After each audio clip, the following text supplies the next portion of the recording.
Welcome back. It's Straight Facts. It's Friday. More Premier League football. I love a week like this. You literally have a brilliant weekend of Premier League football, Champions League, and you relax for a day. And it's back again. We're looking ahead at Arsenal versus Crystal Palace. Gabriel Magalhaes may be out, but we look forward to the Eze derby anyway. We're looking at Chelsea, and should Estêvão now be starting every game after another brilliant performance from the young Brazilian? Can Man United make it 3 wins in a row? 3 wins in a row against Brighton tomorrow afternoon. Plus, we are going to dissect, look at, and break down everything going on at Liverpool Football Club at this particular moment. But viewers, before we go any further, like and subscribe and share. Get that all done. Make sure you've got all the admin out the way. Grab yourself a cup of tea. I've got a lovely one here in my mug. Sit down and enjoy the next 90 minutes or so. I'm joined, as you can see, by Don and by Staffy. How are you, gentlemen? Good, man. I'm 4 wins and a bounce, Terry. So I can't really complain much right now. You know, good. Yeah, doing well. You just said we can make it 3 in a row. It was the last time we had that conversation. So interesting times. Interesting. Well, we haven't gone 3 in a row in 2.5 years. So it's one of them things where I'm like, it's been a long time. I don't know why that guy set the challenge to be 5 games in a row, because 5 games in a row is not easy for anyone, let alone United. It's just a tough challenge in general, let alone for United. Like, why couldn't you just do like, oh, I'll cut my hair after United win like 3 home games in a row, some shit like that. Like, why 5 games? It's a lot, bro. Yeah, man. I think he wants to just grow his hair out, and he just wanted to kind of grow his body at the same time, bro. He's blown up though. He's blown up. He's blown up massively. He's everywhere. I saw all different types of people this week putting on fake wigs and saying, "Oh, they're gonna, when my team does this, my team does that." So it's kind of gone crazy viral. The guy that Socrates put on a wig. He was like, "Not cutting my hair until Chelsea don't get a red card 5 games in a row." Yeah, something like that. Yeah, there was somebody else did one as well. Yeah, it's cool. Fair play to him. Like, he's doing his thing, and yeah, fair play. The guy. He could say, "No, it's over though. It's finished." Well, I heard that guy got banned. The guy that grabbed his head. Yeah, the guy that grabbed him up been given a lifetime ban by Old Trafford. That's good, man. Yeah, I think that's right. I saw a lot of the sort of the types of guys that go to football, the guys with the sort of the flag shagger type guys, moaning about it, and they were like, "How dare they ban a lifelong fan for someone who's only there for a gimmick?" And it's like, listen, man, it's a bit of fun. You ain't got to attack man over it. Do you know what I'm saying? Like, he legit actually grabbed my man's hair and was pulling him. No, but I love that the point of argument is that one is doing a gimmick and the other one is a lifelong fan, as if that has anything to do with assault. Yeah, mate. What relevancy does that have to assault? We do live in a weird world now, and we're not going to get into the politics of this, but you guys have seen it as well as I have. 1 minute, like, violence is bad. The next minute, people justify it depending upon who it's against. And there are some extreme versions where people probably agree, but people love to. I've seen people. I read a thread today, and I'll share it with you boys later. And I'm on nobody's side, but it was 2 guys kind of trying to out virtue signal each other, and I just read it and it's like, look at you, both of you are wankers, because both causes are really important. That's the way the world is now. Honestly, the world's fucked. The world's fucked like that. People are crazy with it, but we won't get dragged down by that. We're going to speak football. We're going to have some fun. Like, share, subscribe. If you're watching over on X, by the way, I know thousands of you tune in per show on that now. Feel free to come and join us over here on YouTube if you want to, join the live chat, join in with the viewers and the community whilst we are discussing the games. But I want to start with Liverpool. I actually want to start with Liverpool today because I know that they did win in the weekend. They won emphatically. They demolished Frankfurt. But Arne Slot's been talking again today. And what he has stated is that in the past 4 to 5 games we've played, we've not been able to press the opponent because the ball wasn't on the ground. It was in the air. He's basically said that when teams try and play us, like Frankfurt, we can show you what we're about. But the Chelseas and the Palaces and the Man Uniteds, it was all long ball. What do you make of this, gentlemen? It's absolutely pathetic, bro. Absolutely pathetic. And then I think the people that are most angry about this statement is Liverpool fans, not even like rival fans. Because we'll talk about it, sure. But, bro, you're getting paid to coach one of the best teams, if not the best squad in England right now. All right? You won a league last season. And now you're coming out complaining and saying teams don't play in our favor. I mean, where do we even start with this statement?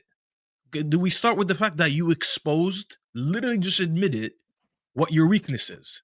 So if anyone didn't know, now you know. There you go. You admitted your weakness. That's number one. Number two, I don't know how much he's on, and I'm not gonna pocket watch. I just know he gets paid very, very well by an institution like Liverpool to come in and coach these players to the best style of play that he can get out of them. You're sitting here, and instead of, I mean, you got to look at yourself a little bit more, self-reflect on how bad of a job you've done this season so far. And instead of doing that, you're sitting here and complaining, saying teams play long balls. They play to our weaknesses, basically, like without saying those exact words. I think it's just such a pathetic thing to say. I'll be honest. And there's a lot of people who are already pissed with Slot, and they're kind of like on the Slot out. I don't want to say they're sitting on the fence, but they're kind of like almost there where they're like, you know what, I'm very close to being sought out. I don't even blame them if they listen to this and they're like, what the hell is this coach doing? Because I'm not gonna lie, he reminded me of Klopp, but at least Klopp had a little bit of credit in the bank, with Liverpool fans at least. We as rivals, we cooked him for it, but at least with the Liverpool fans, he had so much more credit when he was complaining about low blocks and shit. But when you're coming out and saying, oh, I'm struggling basically to play because last season they didn't know our weakness was long balls, but this season is, then what's your job? Your job is to find solutions, no? That's what a manager does. That's what a football manager does at a team. I don't know. I thought it was such a pathetic statement to make. No, same here, man. Same here. You can't go and spend the money that they did. You can't go and win the league the way that you did. All the praise that he was getting last season, Terry, because I'm sure I can probably go back to games last season where teams were playing the ball in the air, but Liverpool still managed to find a way. Teams were playing the ball in the air, long ball central, but Slot's subs have actually won him the game, right? But now that things aren't going his way, it seems like he's, taking most accountability away from himself and his players and saying, oh, well, teams are playing like this against us. Teams are playing like this against us. And end of the day, bro, it's the premise. It's elite football, right? Teams are going to find a way to make your players uncomfortable. They're going to try to find a way to make the likes of Van Dijk and that uncomfortable. You're seeing now there's a theme of long throws coming back. And to be honest with you, Terry, I'll be real. I like it, bro. Yeah, Brexit is back. I'm old school. It's back, bro. You know what I mean? That's the football I fell in love with. Yeah, it's the football. I'm telling you, bro. This is nice, man. I'm seeing, the days of Delap and that. Yeah, not Liam Delap people. Rory Delap, yeah. Throwing the ball in. You know what I mean? When you play teams like Stoke, Wigan, the Blackburns. Bro, anytime you'd face these teams that would come up and go back down, all they knew was long throws. Because playing, up against the bigger teams, trying to go blow for blow, you've got more quality than these guys, bro. So they have to tap into the dark arts. It's part of the game. You know what I mean, bro? So for me, it's pathetic that he's even mentioning that, bro. Because if Maresco was mentioning something like that, I wouldn't want him to be mentioning stuff like that, bro. I'd want him to be thinking about how to be problem solving and how they can improve as a team. Because right now you've got to read the room. You've got to read the room, bro. You spend a lot of money. You can't be talking about things like that and kind of. Do you know what I mean, Terry? Like you can't, bro. You just can't for me. I agree. I think that they were very good against Frankfurt. I praise them. He made changes to the system. They were in a more of a 4-4-2 shape. They played well. They did concede still, but they played very, very well. And more power to them. You've got to do it again. But I think listening to him complain about when the ball's in the air, we struggle. Why are you even forget the bitterness? Why are you revealing that? Yeah, the bitterness. Mark said this to me on Wednesday, and he was right. He went, all top managers, all winners are bitter when they lose. And Sir Alex did it at times. I used to actually quite enjoy the fact that when we lost an important game, sometimes there'd be like a media blackout for 3 or 4 days. And as a United fan at the time, I used to take a little bit of pride in like, yeah, that's my manager. He says when he speaks to the media. I used to love that shit. I've got no qualms with that per se. I'll laugh at it, but it is what it is. But why are you revealing what you struggle with? Why are you telling everybody that? Why are you confirming that blueprint? And this Brentford game is going to be very interesting because Brentford are a lot better than we all expected them to be. They're another one of these teams that's actually very well run. And although they went and picked what we all, I think most of us made this mistake. We said, set piece coach, Keith Andrews, they're in trouble. Lost their best players. But like Brighton, like Bournemouth, like these, there's another team that's like them that I'm forgetting, who always seem to find a way. They obviously have a scouting network where they look for a certain profile of player. Their new attackers have come in and look every bit as good as all the previous ones, in terms of coming in and scoring goals. Keith Andrews took them a few games, but they're looking dangerous. And you know what they're going to do? They're not going to be like Frankfurt. They're going to be tight. They're going to be hard to break down. They're going to limit the space, and they're going to start knocking some long balls up there. And if they don't, by the way, then they're bloody idiots. Like, genuinely, they're idiots if they don't do that. And it's a real test for Liverpool, because I think that they have a very good chance of winning. But if Salah comes back into the team, I've not seen any of the injury updates yet. So viewers, if certain players like Isak are confirmed out, then let us know. But if these guys come in the team, if Ekitike is ridiculously on the bench again, and they go on to lose, that Frankfurt game, it doesn't count for nothing because you got 3 points in the Champions League. But from a momentum perspective, it's problematic. And they've stopped the rot midweek. They've got to make an impact, but you're revealing your hand. And I find that to be, I used to say this to a lot of YouTubers. You used to be, I hate it when I revealed something about my brother and now everyone goes at me about it. Or I've revealed that when people speak about my kids, it makes me really angry. So what do the trolls do in the comments? They go on about those things. Yeah. Sometimes in life, don't go on about things that upset you or weaknesses you have at work, or you know what? Imagine it's like going online and saying, you know what, guys, my house is pretty good. My back door, if you lean against it quite hard, it just opens. You do realize burglars are coming to your house. Do you know what I'm saying? Like, why are you revealing this stuff is crazy to me. But what do you guys make of the Isak and the sort of Mo Salah criticism? I know we're all against the abuse that they're suffering, but Hussam has spent the past 2 or 3 weeks saying stop scapegoating players. It ain't on them. They're not to blame whatsoever.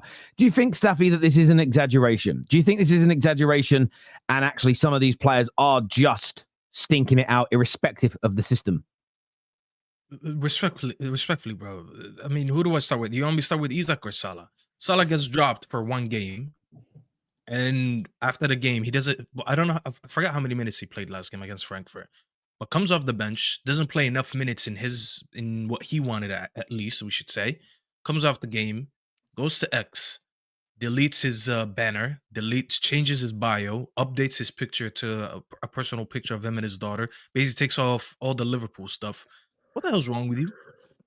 What kind of sensitive ass shit is this?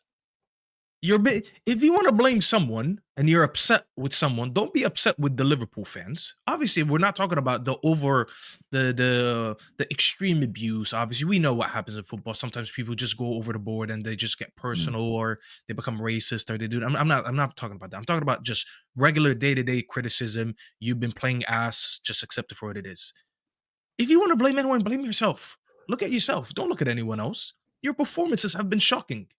You've been absolutely horrid since the season started. And they just gave you a $400K a week contract last season. So you just got paid. It was payday for you. And we all know the speculations about players who got paid. We talked about Aubameyang in recent years. We talked about Rashford in recent years. And now it's your turn. Because you have not been playing up to that contract you've been given. You have been horrible on the pitch. So for you to take that criticism to heart, and then your reaction is, go to social media and update my bio and update my profile picture. What is that? That's so childish, if anything, because I don't see anything from Liverpool fans when they look at this team and they're mad about the performances that I could sit here and be like, no, Liverpool fans, you're doing too much. Stop it. Leave him alone. No, the team hasn't been good. And he's been one. If you have conversations with most Liverpool fans and tell them right now, name your worst 3 players this season, I bet you 90% of them are going to name Salah in the top 3 worst performers this season. So if he's upset with anyone, he should be upset with himself. I just think him going to social media and doing all that, it just made it worse. And I'm not going to lie, it looks so childish.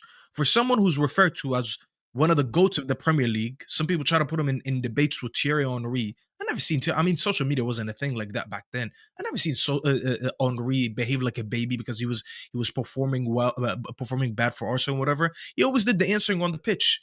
It's one of your worst forms that we can remember in recent years, and that's how you respond. I think it's pathetic, bro. I think it's absolutely pathetic. Do you think, gents, as to Rob's comment here, big up Rob, 1 month as a member, thank you, bro. It says, was it a braver idea to sell Salah last season? Could that end up being the truth? Can I ask you something, Terry? I have and it's gonna respond to the super chat, this member chat. Let's say a year ago, we were having these conversations about Salah's contract renewal, Because we were, remember, on the terms we Mhm. were doing it last year on the top 6, on straight facts everywhere. But everyone pretty much dismissed it because of how good Salah was, and it did make sense at the time, right?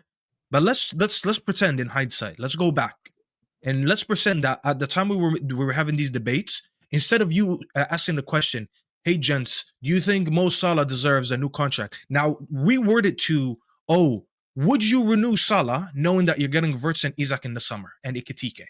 And I want you to understand how much the answer would change if we knew that in hindsight. Because no one knew that was the summer that was going to come, right?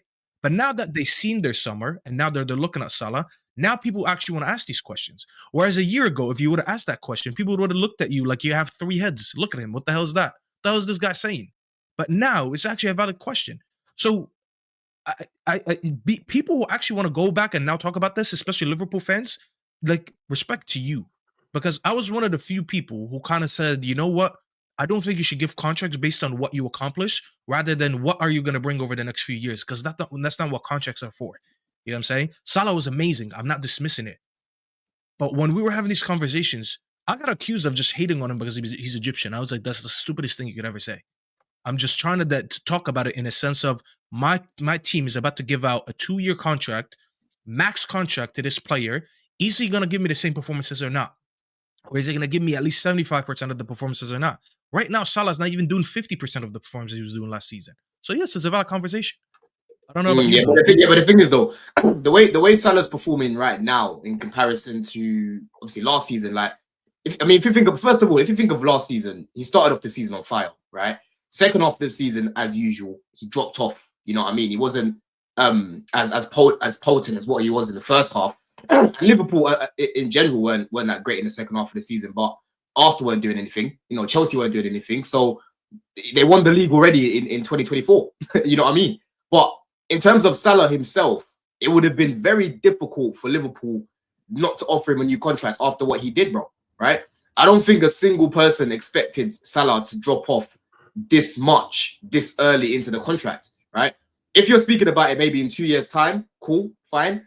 But right now, Staffy, bro, the guy can't even hit the target. Yeah, at the bridge, bro, man's getting so close to the goal, and he's just smacking it over the bar. The same thing happened against United as well, bro. Like, he's getting good chances in the box. He's just smacking it, bro, like past the post. He's not even making the keeper make any saves like that, bro. You know what I'm saying? But it's not even that, Don. It's not even that. Like, you could go into a bad form where everything you touch just turns into dust. That's fine. It just happens. Some players can go through it. I don't even think it's that. I just look at the way he fits this team, and I'm like, I feel like every time he's not there, some players look better, and the play has to go through them. Look at that chance when they were up like 4 or 5-0 last game or whatever, and he gets the ball close to the byline, and instead of squaring it to Verts, who gets an easy tap in, he decides to shoot from a very tight angle. It's who he is. He is that type of player. There's players that have earned the right that I'm going to take the shot whether you like it or not, because I'm the guy on this team. Palmer would do the same thing at Chelsea, as an example. Remember when him and Nicholas Jackson went at it because Nicholas Jackson shot it was in the Club World Cup, and Palmer got pissed at him because he was like, "Why don't you just square it to me?" It's like, because like Palmer is that good at Chelsea and he's that big of a player that he's earned, like, even if the shot doesn't make sense, I'm gonna do it. I'm not gonna play to you. You guys will play to me. Yeah, but the thing is, that's what Salah is. But that's not why you signed Verts and Isaac and Ekitike and them. You want to play through them now. The main thing with Salah, bro, when it comes to GNA, the guy is usually inevitable, bro. That's why most people pick this guy in the FPL, because yes, he might not give you the performances, but at least you know you're getting GNA from the guy, right? So again, after the season that he had, you know, in hindsight, you can say, yeah, they should have given him a new contract, bro. I think it would have gone the other way, if anything. If they didn't offer him a new contract, bro, they would have gone crazy. And yes, you can talk about, okay, yeah, Isak would have maybe helped dampen the blow, and who else did they sign? Verts and these guys might have helped soften the blow. But for me, after the season that he had, bro, it made sense to give him a new contract. You know what I mean? It made perfect sense. Right now, we're just seeing Salah performing how he usually does, but without the GNA. So he's not getting away with it this time around, Staffy. That's what's happened. The bad performances have now caught up with him. You know, because it's you've seen Salah performing like this over the years, bro, where he's not playing that well, but he gets an assist, he gets a goal, and people forget about the rest of the game. You know, so right now, I don't know if I've seen him play this badly. on such a consistent level. I've seen him have games where he's been fairly innocuous and score winners, but I've seen that from most players in their careers. It's just a really weird year for him. There's something that's not quite right, and his play isn't good. Even things like running in behind, like his speed, and it's expected at 34. Everything seems a little off from last year. And the one thing that can happen. Yeah, I mean, you could see it from last year that he was getting older, man. Like you could see it. So how can you agree that giving him the contract was the right thing? Because you know what you're doing. I just told you why. The DNA, bro. The DNA. I just told you why. But you're doing it on sentiment. You're like, you know what? He gave me goals in the past, especially this season that just ended. Let me just give him a new contract. That's not what you do. When you give out contracts, what value are you going to bring me going forward? Yeah, but Staffy, you got to look at the context, right? I know long-term Salah is not in their plans long-term. Of course not, bro. Like, Verts, Ekitike, it's like, that's their long-term future. But the amount of numbers that he put up last season, bro, even if there was going to be a drop-off this year, it would have still been golden boot level. That's my point. That's the point that I'm making. Sure, we didn't expect the downfall to be this bad. Yeah, there might have been a drop-off, but he will still add numbers to the team. And that's where I'm looking at and thinking, you know, they didn't make a mistake giving him a new contract. But right now, I don't think anyone, like Terry's saying, this is probably the worst I've seen Salah play in terms of. I think they made a mistake. I think they made a mistake because I don't think me, you, and Terry, and anyone else knew that when they give him this contract, they had plans to spend this big in the summer in these certain areas. We didn't know that. So, of course, for me and you and Terry to sit here and see in the GNA, we say, yeah, okay, it makes sense. You know, he's done this, this, and that. How bad could the drop-off be?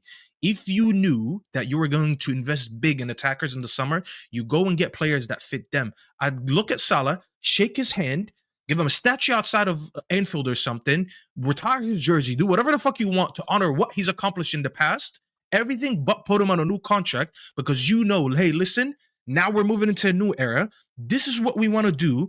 These are the players that we're going to break the British transfer record on. We want Verts. We want Isak. We're going to get Ekitike. This is the future we're building on. We're probably going to try to play a 4-4-2. We're going to move to something else. It's not a diss to what you accomplished. Thank you so much. Here's some accolades and whatever. Just give him a plaque and all that stuff that they always do for legends and just move him on, bro. Put his jersey in the museum or something. It doesn't have to be a 400K contract a week to say, I'm just going to award him for what he did. You give contracts based on what you think he's going to bring to the team in the future. He looks like someone that should be selling next summer. So let's not sit here and pretend that this contract was correct. It just I don't agree. I don't agree with the amount of money they gave him, in all honesty, right? But in terms of like the contract itself, what would have been smart, Staffy, is okay, we'll sign you on, but we're gonna drop your role in the team, if that makes sense. We're not gonna make you like an automatic starter, right? Because we've got to take your age into account, right? That gets put in players' contracts, especially players like does. You can't put that in whilst giving him a bumper pay rise. For instance, with Maguire. That's my point. You can't give him a pay rise.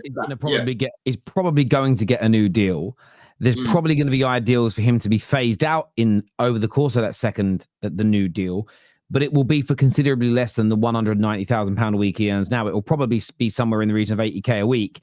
And then you can stomach it because he's on backup money. If Salah would have taken a pay cut and was on 150 grand a week and was told you're going to be second string, I think that makes sense. But look, they gave him the new deal. I backed it. I'm not changing my mind, but it is certainly a consideration because if the form doesn't improve, if the goals and assists don't come, if we get to Christmas and he hasn't improved and he's out the team and between Verts and Ekitike, they're playing over there, or they go out in January and buy Semenyo and do whatever else it is, then it could end up being a very expensive mistake because, again, to move him on, I mean, the only thing you would say is that Saudi will still want him for big money, so they will probably be able to recoup some of that, but big, long deals are harder to move on from. Let's do some comments here. First one from Patrick. So they've done that weird thing on YouTube again where it's the user, not the usernames, it's the apps, but I think it's Patrick. He says slots are beginning to erode any sort of credit he got for winning last year, and it certainly has rival fans questioning how good of a coach he is. It's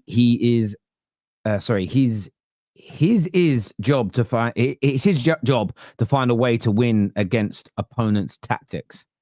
Yeah, I can't lie. It's looking more obvious now that he won the league because of how poor it is, rather than how good it is. Because now I'm not gonna lie, Arsenal are looking good, and he has no answers. So, bro, second half of the season they were dropping points, man. They weren't consistent. Like I said, they won the league in 2024. Let's be real, man. Yeah, in the first bit, and I hear that. Slot might not be that good of a coach. He inherited a top-tier roster that was already on the verge of winning it all. Listen, there is that, and they made big changes, and I think that there's a lot. I think there's a lot of question marks that are being posed that are fair, and I think it's fair in this opening. Maybe it's unfair. Listen, people can do whatever they want. I'm not making conclusions right now. I'm asking questions. That's the space I'm in with Arne Slot. But when you've got a title-winning team and squad, a team that especially the fans and the Liverpool media said we didn't win this for any other reason than we were superior to everybody else. It wasn't a poor season. We're a high-quality team. And then you add a £420 million of talent to it, break 2 British transfer records to it, the expectation to deliver is high. That you cannot get away from. On any level, you can't get away from that. You know, if you'd have said, do you know what? I'm happy we've won the league, but we're really not that good a team. It's only because other teams are rubbish. We kind of got away with it a bit. Then you spent money. You'd probably now have more of an argument to say, well, I did say we weren't that great, but you can't build up. That's why I think a lot of Liverpool fans are turning on the manager as well. It's more, maybe sometimes I feel like they're doing it because it's a little bit easier to turn on the manager and say, we're brilliant and he's ruining it, rather than maybe the reality of, were we really as good as we thought? Are these signings really as good as we expected? You know, it's easier just to go, we see it all. It's always easier to go blame the manager. Sometimes it is the manager, but I always think it's the default reaction. Terry, we need to get you an NBA team to support. You get to watch overtime games, a 77 alien player, and have your coach linked to the mafia and cheating on poker games. So he's talking about Chauncey Billups. Because so if you don't know, the FBI yesterday arrested an NBA coach of the Portland. Why can I not speak? Portland. Yeah, I couldn't say Portland for a second. I said Portland. I was like, wait, I'm saying something wrong. Portland Trailblazers. He got arrested, him and a player from Miami, for apparently illegal gambling in association with the mafia, some shit like that. So they got arrested by the FBI. Oh, and my the God. 7-7, he's talking about Wembanyama, the French player. Basically, this kid was 7-2 last season. He came in this season, and they're saying he's close to 7-7, which means last year they were wrong. He's almost 7. He's not 7-7 yet, but saying he's almost 7-7. And he's just cooking everyone. He's moving like a freaking nature. Yeah. See, when he said alien, I was thinking about the political term for an alien. I thought, he ain't got a visa, but he's playing. That's he looks like an absolute alien because like he's so big as a player, but then he moves like he's like 5'2". 7'7" NBA player. Right, let's have a little. Wembanyama. He looks like you know him, man. The French guy, the French mixed race guy. I don't know anyone in basketball really anymore. I know you probably see him on the TL though. Yeah, I do know who he is. What? Oh my! He played in the Olympics last year, so he kind of like went famous a little bit. His knees are gonna go, man. His knees are gonna go. That man is a giant.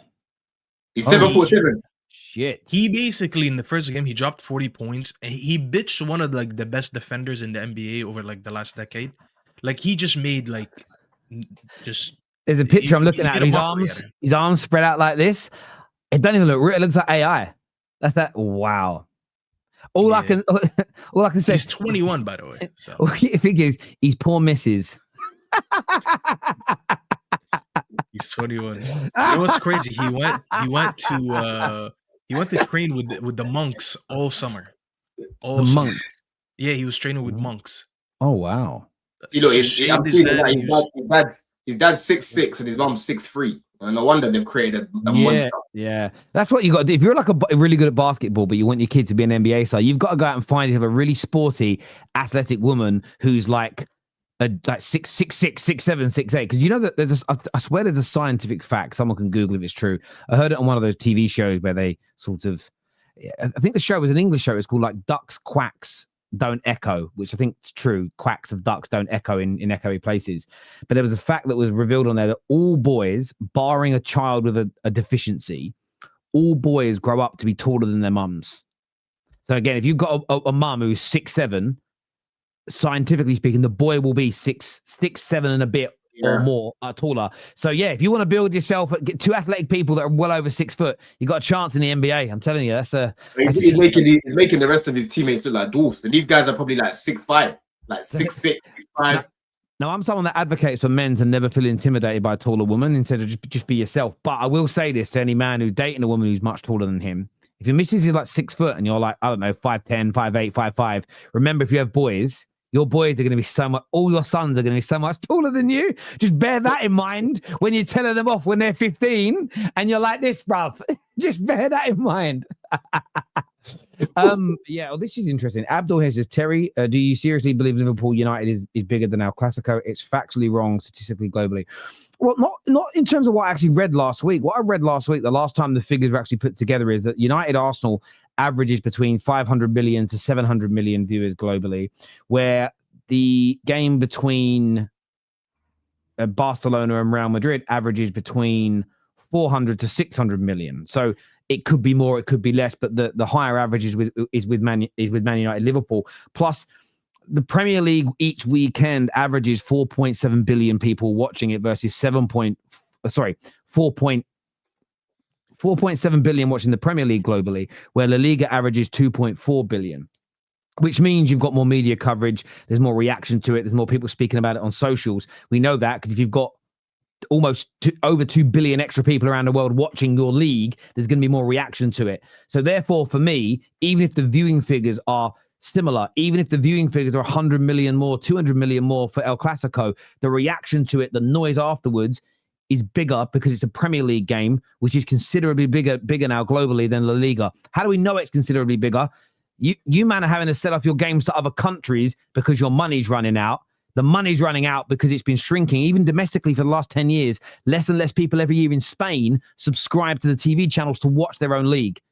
We've done this before. Ever since Messi Ronaldo left, didn't it? Well, but mate, the figures, if you go back to the figures from 2015, 2016, so nearly a decade ago when United were crap, Man United Liverpool still getting as many views as El Clasico when Messi and Ronaldo were there. The point I'm making is, as much as people love La Liga, love it. I watch some of it. I watch quite a bit of it. I think brilliant teams. You can't, the facts are the Premier League is, you don't think it's better technically. You might prefer La Liga. You're allowed that preference. I prefer Lamar to Drake, but I know Lamar as in Lamar Rabika from Fame Academy, not the other Lamar, right? Not Kendrick Lamar, but I know Drake's a bigger artist. And Lamar is so random, you know. Yeah, no, I like Lamar. It's you like Lamar and Ryan and that blue. You like blue, yeah? No, that's he's not. I'm thinking of someone else. I'm thinking of that's racism. That's racism. That's Simon. Yeah. But it's very random. Lamar, you know. I don't mind a bit of blue though. But the point is, I know that Drake's bigger. The thing is, you can love La Liga. You can personally think it's better. What you can't get away from is over 2 billion people each weekend more around the world watch the Premier League. So therefore, our bigger games are bigger than La Liga's because more people react to it. It's a simple and a straightforward. You even see it on YouTube, right? How often do you know when the only times you really see Real Madrid or Barcelona content trending is when they've played an English team? Yet fans of those leagues, people all around the world, see AFTV trending, United Stand trending, DR Sports trending, sometimes the Football Terrace. Why? Because everybody cares about our league. Sorry, bro. Ours is bigger. Whether you like it or not, we got you on that one. Yeah, Lamar, Mr. 50-50. Yeah. What about now? Yeah. I love a bit of Lamar. I've actually, in my office here, I've got a signed disc of his up on the wall. Big fan of Lamar. Big fan. Well, apparently he's someone's cousin in the chat, so maybe he can hook you up. Bro, if he's your cousin, if you really DM me, I listen, honestly, I'm a fanboy here. The only person I'd love to just meet the guy. Shake his hand. I love your music, bro. Got me through some dark times. Got me through some good times.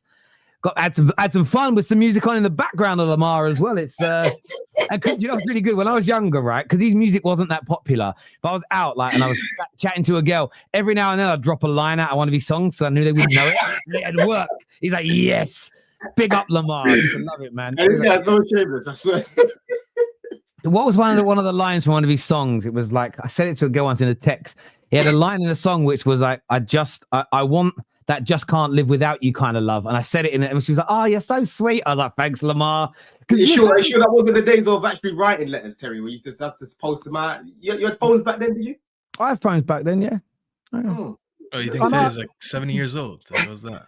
40 in December, man. 40 in December, bro. Terry was texting in the days where people used to put like see ya like C, YA.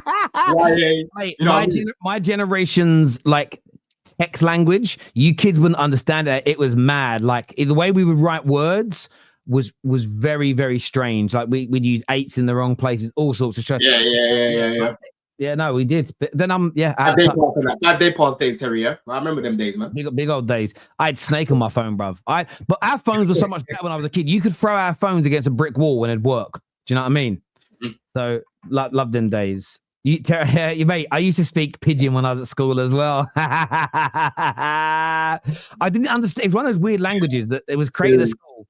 No one understood it. And then when it clicked, you kind of got it. You're like, and most of the words were gibberish. It was just that one word wasn't. And then you understood the whole sentence. It was, I used to love a bit of pidgin. Anyway, let's move back on. How do you think Liverpool were going to get on this weekend against Brentford, gents? Interesting, man. I swear it's going to be an interesting game, man, because, boy, under the lights, bro, pressure. Yeah, pressure. And funny enough, they played before Arsenal. I checked the fixture earlier. They're playing before Arsenal this time round. It's not going to be an easy game, man. It's not going to be an easy game, especially after Slot literally said we struggle against teams that want to play galactic football. So, boy, I mean, last year they went there, Terry. If you remember, Nunes had to literally save them in the last minute of the game. You know, in extra time, he came off the bench and saved them. Boy, I mean, they obviously they won 5-1 the other day. They'll be confident. If they don't start Salah, I think they've got a stronger chance of winning. I just think that, you know, if you don't start him, bro, in the game, as a team, they'll play better for me. You know, if you play Chiesa on that side, maybe even Frimpong, because he came on last week and he actually created some good chances. He's injured. He did his hammy last game. This guy's moving like he's broke up already, bro. So yeah, probably Chiesa. Probably start Chiesa in this game, man. But Ekitike has to start. Ekitike has to start now. I think Isak's a doubt for the game. He's injured. But you know what? I'll give them benefit of the doubt. Surely they have to win. They can't just keep losing or dropping points. I'll probably say a 2-1 Liverpool. Yeah, I think Salah's 100% going to start, especially with these injuries that they got. They're not going to have Isak out and they're going to be like, oh, he's injured. Let's just might as well bench Salah as well. It's not going to happen. Salah's going to start. Frimpong is injured, so they're going to go back with what's his name, Connor Bradley. I just thought it was interesting to remind you of this. Remember that one time we were doing the preview for the Everton game and they won and we did the joke about KJ's video, epic fail.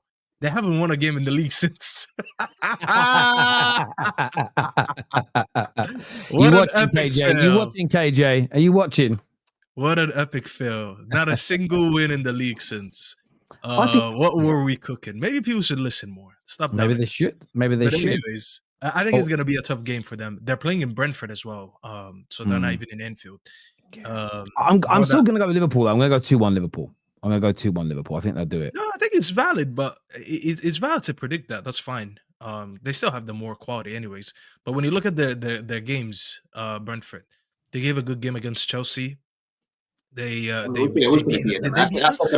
half, we were all over them, Staffy, man. When we brought on our big guns, but I said you probably should have won, but they still gave you a good game, is what I'm trying to say. Yeah. I think they only lost like 1-0 to City. They've been good, bro. I think for how bad we predict them to be this season, we gotta give them credit. They absolutely got gutted in the summer. Their manager was gone, their captain was gone, and Mbeumo was gone. What are you gonna say? It looks like you're wearing a Chelsea top, you know. That looks like it says Samsung on the end, bro. No, it's if you actually hide it, look, hide it the way you're hiding it before, yeah. Yeah, look. That's Samsung. Yeah. Bro. Oh, because the G, it says opening night. They give these out when you go to opening nights in MSG. So. Oh yeah. No, it's all right. I know. You don't want to come over to this side, man. You know, Saeed, the way he talks about Chelsea, you as well, bro. You know what I'm saying, bro. Yeah, Chelsea fans love me. I'll tell you that, and I do have a lot of friends that are Chelsea fans. They were begging me in the summer to join you guys. Well, you didn't get a wish the other day of Garnacho, did you? We'll talk about Garnacho in a bit because I'll be honest, bro. I was ready for the 007 and it didn't pop up that day. So I'm gonna be ready for the weekend. On Chelsea. I mean, your 4 wins on the bounce. You had, I think it's 5 wins in your last 6 games. It was a hard game to judge midweek because of the early red card, but I'm not going to change my attitude towards Chelsea because I don't do it with Man United. They went down to 10 men because you were making them overstretch for everything. The red card was completely valid. You battered them. Estêvão's looking brilliant. I did see we discussed this on Six Sided last night. A few big Chelsea claims that he's better naturally than Saka, which I think we were all expecting. I don't think that's a debate, though. Is that really a debate? It was had last night, and it's the one thing I would say: the Chelsea fans that are on the panel, they couldn't articulate what natural ability is better than Saka's. They couldn't specify which natural ability, but just ask Don. He'll say it. Bro, I mean, looking at Dalman's more naturally gifted than Saka. I don't even have to use Estêvão. I could just use one of their players. There was a claim made, though. I'm not sure what way it went. I haven't actually listened to it by Nini, but there's a lot of Chelsea fans saying Estêvão could be better than Hazard. Oh boy, I don't know about that. Man. That's a big claim. We have to look at it at the end of his career because they're very similar. They're very similar in terms of the influence that they bring to the game. Because away from the GNA, bro, this guy is so influential in games for us, man. Like, just the little bits that we've seen from him so far, bro. The crossing, the set pieces he takes, Terry, the corners, right? The movement in the box. I think in his last 4 games for club and country, he scored 3 goals. The last international break, he scored a brace for Brazil. Obviously scored the winning goal against Liverpool.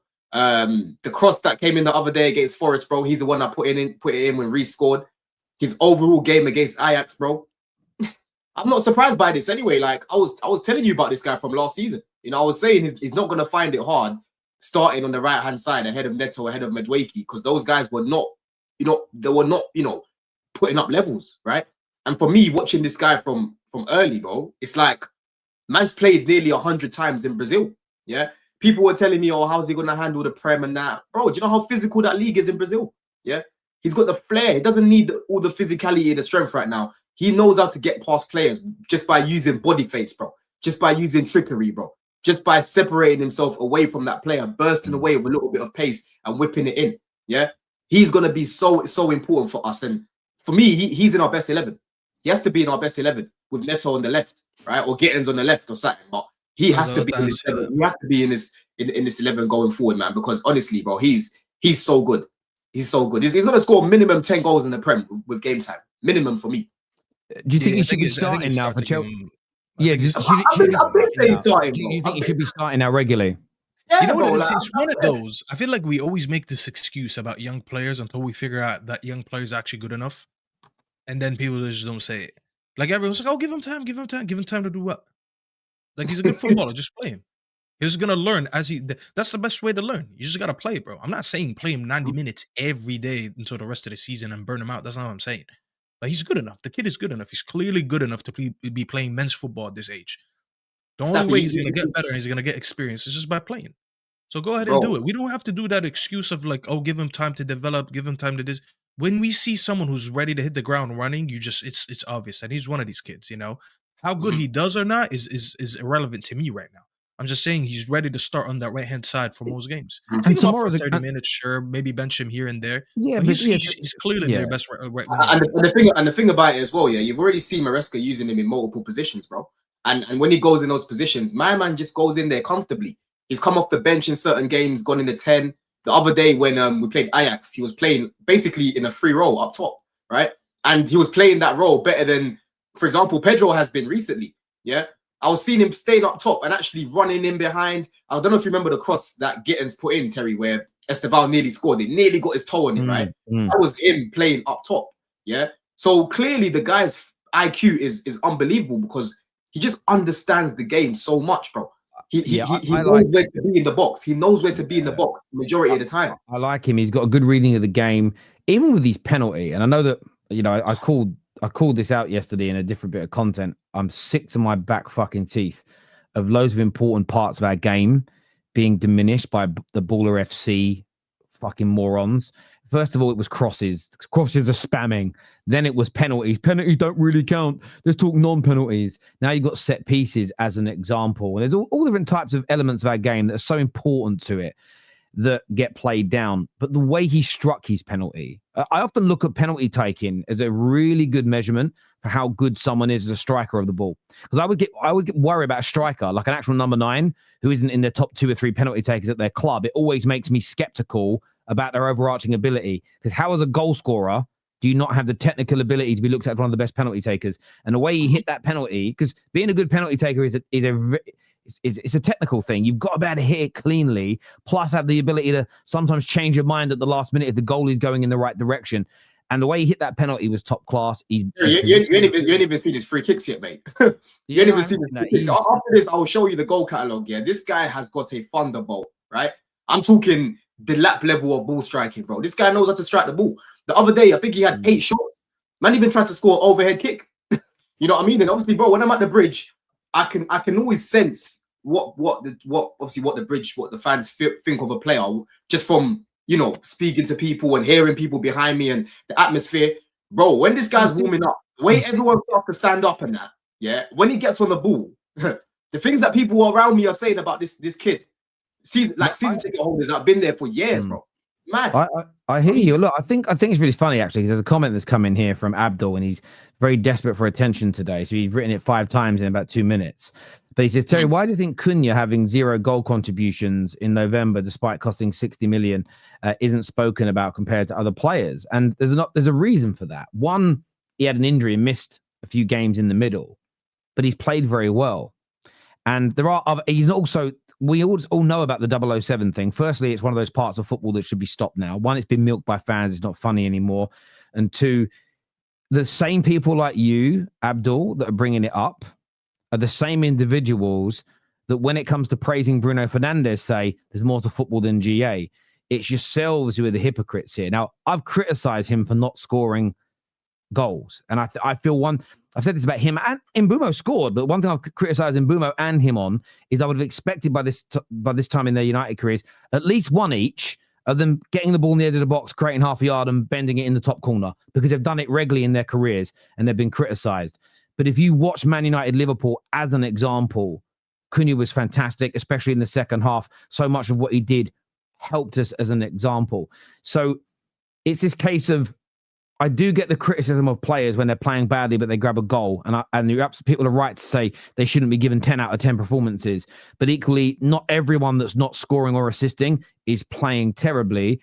And I'm not saying he's been perfect in every game, but that's why. And on Estêvão, what I see, I'll bring it back to Estêvão now, is you've got a player that's scoring. You've got a player that's dangerous in games. You've got a player that's doing so much in the matches. I look at tomorrow's game against Sunderland, and because of who the opponents are as well, like even if the club's saying we're going to use him semi-sparingly this year because of his age, and they want to, on a physical level, want to take care of him, which I think makes a lot of sense.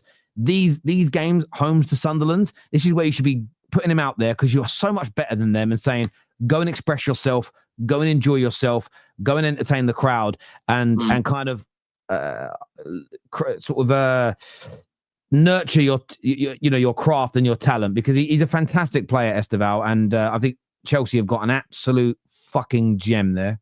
Yeah, he's unbelievable, man, honestly. And you know when you talk about the penalties as well, Terry, that's one big area I spoke about in the summer, right? Chelsea have very good penalty takers, bro. You talk about João Pedro, right? He used to take the penalties for Brighton. Obviously, Palmer, we know what Palmer's like with penalties. Delap used to take the penalties for Ipswich. Estêvão, bro, on penalties is mad, right? Enzo's actually improved his penalties as well. I'm sure you saw his penalty the other day. It was a good pen. You know what I mean? So right now, bro, we're just ticking away, man. As Maresca said, he moved him centrally the other day because obviously we've got a game against Sunderland. He didn't want him to waste too much energy. So maybe he will start him in the game. It'll be nice to see Gittins, you know, come off the bench with some time to go as well. I thought he looked really good. I've been telling you that, you know, yes, some of the things haven't been pulling off when he's been running at people recently, but I'm seeing a different player to the first few games where he wasn't even trying to do that. The other day, him and Estêvão, that balance between the both of them, bro. Yeah, because they're quite similar, but they're different as well. It was a nice dynamic. Delap should be back against Wolves as well. He's back in training right now. Lavia is still here fit. You know what I mean? Reece is still here fit. Fofana's fit. So, boy, we just need to make sure that we're just collecting these W's, man, and not worrying about all the outside noise. I don't even care if people don't think we're going to challenge or compete or, you know, win a title or win trophies and that right now. I prefer it like that. Let us work in silence until people are looking around and saying, oh, shit, Chelsea only 3 points behind Arsenal. Oh, shit, they're only 2 points behind Liverpool. Oh, fucking hell. They've won how many games in the last 6 months? I saw in our last six months, we've only lost to Bayern Munich with 11 men. Yeah, the other losses we've had in the last 6 months have been all with red cards. You know what I mean, bro? So we had a little blip. we had a little slow start to the season, but it seems like Maresca's starting to put out a balanced lineup, which is helping the team play a lot better. You're playing Sunderland on the weekend, so interested to hear from you. Say what? I said Gio, bro, my boy. You know what I mean? Gio, he's getting the minutes. He's helping us play a lot better right now. He scored the other day. Man scored in his debut for Barcelona in the Champions League. Scores in his debut for Chelsea. There's only three other players, that have done that as well. Like scoring on the debut in the Champions League for two separate clubs. It was Haaland, I think it was, and Mbappe, and there's someone else, I forgot their name. Right? So Gio was a part of that as well. You know, so keep playing him, man. Keep playing him. Why are you telling me that stat? I'm telling you that stat because Gio is a guy that can. I know why you told me that stat. Because I'm just educating you, bro. I'm letting you know. He's sitting with greatness. You know what I mean? Yeah. So are you insinuating something? Can I say something, or do I just ignore that? I'm sure if JJ was doing that, you'll be telling us the same thing as well. You know, I see JJ got a little training session with the first team. Well done, JJ. You know, but let's see if he scores in the Champions League. When will you even get back in the Champions League, guys? When? Wait, you talking about JJ, the 14-year-old? Yeah, I'm talking about JJ, man. 14. How old is Estêvão? I don't give a damn how old he is, blood. You know what I'm saying? When's JJ going to play the Champions League for you, man? When's Estêvão going to have Ryan Giggs' trophy hall? What are we fucking doing here? Why hasn't Estêvão done what Ryan Giggs has done? Why? Why? No, Don, we're not moving until you tell me. What do you mean, why? Now. I'm asking you, when you're going to be in the Champions League with JJ, bro? That's more realistic. Me when at 14, even if we're in the Champions League next season, why? How's that relevant? Like, why are you acting like this kid is anywhere near playing right now? For the first years, well, they're not. It's 15, by the way, not 14. It's 15. He just turned 14, whatever it is. How was Dalman? I don't know. Right? He's 15. You know what I mean? So the exception is the rule. Wait, hold on. So the exception is the rule now. Where's your 15-year-old playing for Chelsea? Since we're doing that, everyone right now, put on the table which 15-year-old you have playing for your team. Because apparently now that Dauman is doing it, everyone needs to do it. Like, what are you doing, bro? Like the exception. I hate when people make the exception the rule. Look at him; he's laughing because he knows. No, I'm pretty sure it's a real sin. Congrats, bro. This is true. You got your rage moment. You got your rage moment. Either way, I don't want JJ nowhere near the team when Emram is still here. But that's I thought the same about Estêvão, to be honest, when Poch was here, so I hear it. But now, technically, listen, I was making that point, Staffy, because when I kept talking about Gio being an option, people were laughing. People were like, "Oh, who's this guy you're talking about?" I think you do too much with Gio. I do agree with you in the sense of I don't think Maresca wanted to use him, and that was annoying because it's like, listen, I feel like sometimes he thinks he's like Mourinho in his prime, Pep in his prime. Those kind of managers, like, if you give me the players that I don't want, I won't play them. That's how he was acting. I'm like, you know what, Maresca, like, I get it. You've done a good job in the first season, but equally, like, sometimes you gotta use the tools that you have right now until, I get it. You don't want it, but that's the only thing you got. Just fucking use it. But that's as far as I'm from Sunderland on loan and just sat on the bench every game when there's no strikers. I was like, nah, I don't think this is the way. Remember when you guys brought in Tyreek George against us? So what the fuck are you doing, bro? If you want to strike, just put you.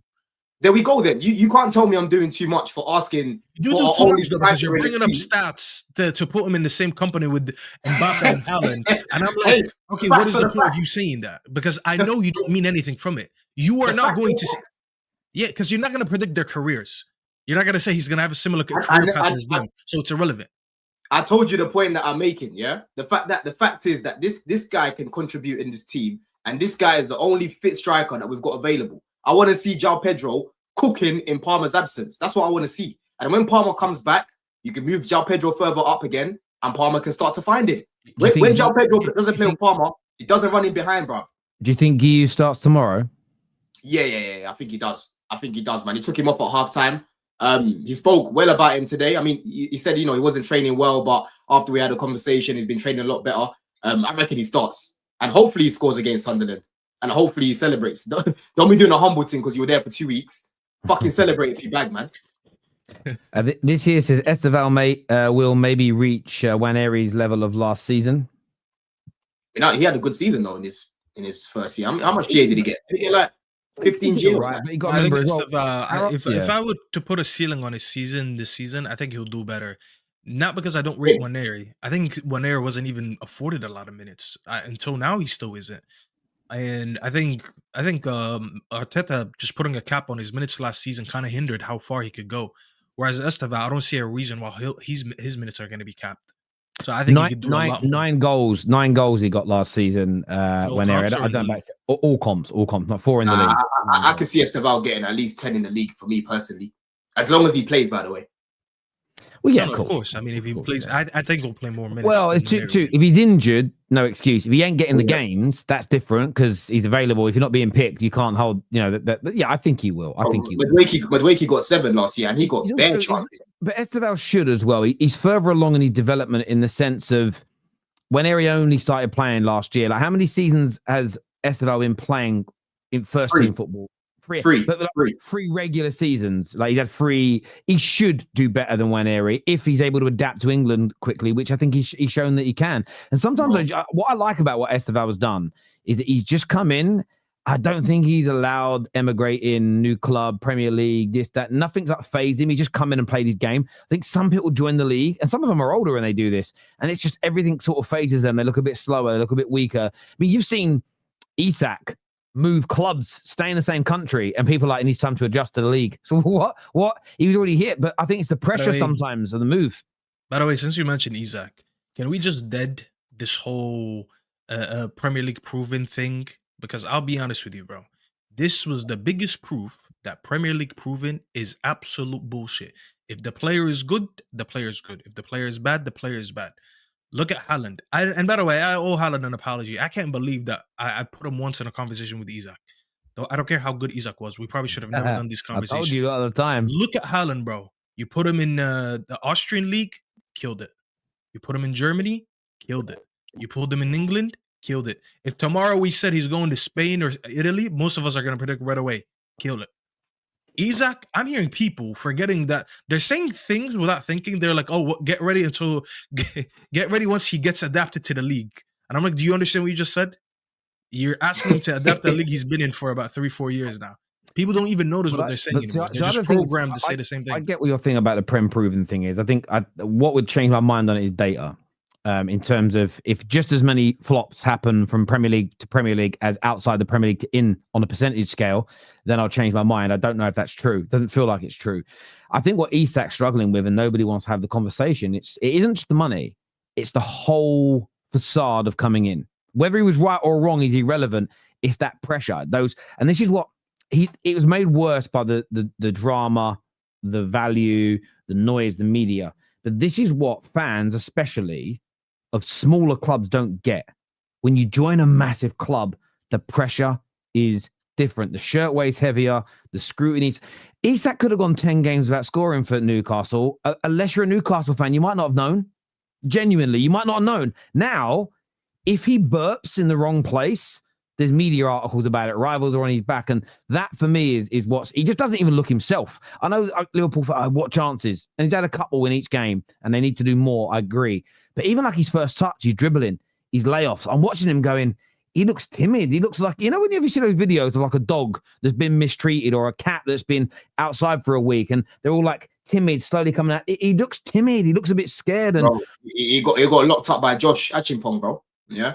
And the thing is, Isak's tall, because Josh is a tall guy, and Isak was a couple inches taller than him, man. What do you mean, bro? He got locked up by Maguire and Shaw. 2025, bro. I thought he was playing the piano because, like, he's saying like this. I was like, "You see, actually playing the piano? Like, that's a mad skill." That's some Nintendo 64 days, man. Maguire's a doubt tomorrow as well, isn't it? Yeah, it looks like they're both out tomorrow. Or they're doubts anyway. Let's see if they're out or not. Do you think we win at the weekend, Staffy? Do you think we make it un, deux, trois in a row? Unfortunately, it's too good to be true. I think it will happen. It's like they've just been a team that we've been struggling with. I think every year they put 3 past us. I can't remember the last year they didn't put 3 past us. Last year they beat us 3-1. The season before they beat us 3-0. They just have our number. I'll be honest, though. I mean, the game plan is kind of there because they're a good pressing team. If we do play long balls again and we win, that's been our best attribute this season, which is just when the game becomes chaotic and we win our 50-50s, we end up winning games more than not. It just depends on that. But I don't know. For the quality that they have a very good attack. Welbeck is doing very well as well, by the way. I was just thinking about it last week when he scored that brace. The fact that Welbeck is scoring braces in 2025, I think his longevity doesn't get talked about enough. And it's because he plays for a smaller team in the league. But shout out to Welbeck, man. He's still doing it at this age. Absolute quality. But yeah, 34, I don't know. I'm not 34 really now, confident. fucking They hell. got Mitoma, they got I, Minte, they the got thing is, Ruder, they got what's his name? As I said, Welbeck. I'm not yeah, really but they confident. ain't got João Pedro, man. João Pedro always turns up against you, man. Like, is it Old Trafford? Yeah, Yeah. No, yeah, is it That's Old Old Trafford? Trafford. Are It's we Old home or Trafford, away? yeah. Old Home. Trafford. Bro. Let me Yeah, see. man. I don't know. I've just got a feeling. I've just got a feeling United are going to win this game, man. I think Oh, I I've think watched so. a lot of the games over the years against Brighton, and Yeah, João we are. Pedro is always key. He's always key for them. I'm pretty sure he's got a couple goals against you, man. He loves a header The against you. last 2 games, they put 3 passes in Old Trafford, anyways. Yeah, So they did. Look, and if Yeah. go back to that game though. Look, I'm going for a draw. I think we're going to draw the game personally. We did lose 3-1 in that last home game, but again, 2 of those goals were absolute clangers from Onana, and that's context. It should be applied. Away is different when we play Brighton, but I think they went 1-0 up. We went straight up the other end, looked good, got a penalty and equalized. The game was fairly even until their next 2 goals, but both of them were massive mistakes from Onana. That I'm hopeful is the regularity of mistakes anyway has been cut out by Lemaines. I'm hoping no João Pedro helps, and I'm then hoping that Baliba does us a favor and sabotage. drops a sting. Yeah, a bit of sabotage in there. Like, I'm hoping, because if they play to their optimum best, I'm worried. But I don't want us to get dragged into a dick measuring contest and try and outplay them, because they'll do us. We don't win the second balls when we play with the ball on the ground, because we don't have the physicality to do it. So go long and win the second ball, because winning second balls is, again, it's an ugly part of football that no one likes to talk about, but it's actually the part of Pep's best ever teams, winning the ball back, winning those second balls, maintaining possession, not allowing the opponents to get a foothold in the game. It's what I'm so good at. Now, we're not doing it with the same methodology, but I'm all up for knocking that ball long. This time though, I think you start with Šeško, you look for those knock-ons, you look for those sort of balls around the edge of the box, and who knows what could happen. But it would be nice to win 3 on the bounce, and then just to see what the team looks like confidence-wise going forward from there. But as much as Liverpool was amazing, I enjoyed it. I actually felt so good for 2 or 3 days. I actually felt really, really good after that win. I'm not getting carried away. I said the whole time, my feet are on the ground. I even said in the match reaction show, I made an effort to make sure I didn't do it in excitement. If people super chatted, they super chatted. I can't control what people do, but this isn't about, oh, you still hammer him out. Did you doubt him? I just think that whole conversation in either direction is ridiculous. We are where we are. But look, let's make it 3 on the bounce. I mean, you win. If we were to win this game, this is the crazy thing about we actually play at 3:00 tomorrow. Or are we 5:30? We're 5:30. We're 5:30. We're 5:30. Sorry. So you've got like the teams that play before us. You've got sort of, we could actually end tomorrow. Like, we could end tomorrow near a Champions League spot. And do you know what? 9 games in to be in and around the European spots, can't complain too much. I'm still not totally happy with what we're doing, but at the end of the day, we've been asking for wins. We get 3 on a row. I mean, it'd be the first time in 2.5 years we've done that. I won't be able to complain. I won't complain. I'll just say well done to the boys. You know what I mean? So fingers crossed we can. We need to win. can do There's it. no excuses. We're playing at home. There's a feel good factor right now. 2 wins on the bounce. There's a togetherness with the players. You can see it, and whether we like the manager or not, you could tell that they're actually playing for him. So there's a good sense around the club right now. I'm Yeah, just looking at the manager and I'm saying, listen, you did a decent job against Liverpool, you and the players, and I chose to give the players more praise, but I understand everyone who gave the manager praise for the tactics. Fair enough. But I need to go and see this now in a different game, because I've already seen us play well against Liverpool last season than when we should have won that game. And to be fair, like, I don't want to downplay the win, because at the end of the day, it's a win at Anfield. I'll never downplay it. But Liverpool have been going through a rough patch. So yeah, we're not the only team. Like, we were in the anomaly. Like, they've been getting their ass whooped a few games in a row. Now I want to go see against a team that we've been struggling against, that they have a different game plan. They're probably actually more organized than Liverpool right now without the individual quality. So it's a completely different game. One at home, one was away. And I just need to see, I need to see a good game applied. You know what I'm saying? The long balls worked really well last game. But what happens this game? Because I can't afford to have like 40% possession at home. Now I'm expected to have the ball a little bit more. So I want to see if it's going to be the same exact game plan, or there's going to be adaptability and adjusting to a different opposition and to a different game, one being at home, one being away at Anfield. So there's going to be a lot of eyes on this game in my opinion. I agree, which we saw. There was a difference in the approach to what I would say in the last 2 games, we've adapted. And we've adapted compared to our previous games. But we were different. We played more with the ball on the ground against Sunderland, but we did go long. And we played more long ball than we did against Sunderland, but we were away at Liverpool. We were deeper. We got less of the ball, which you expect.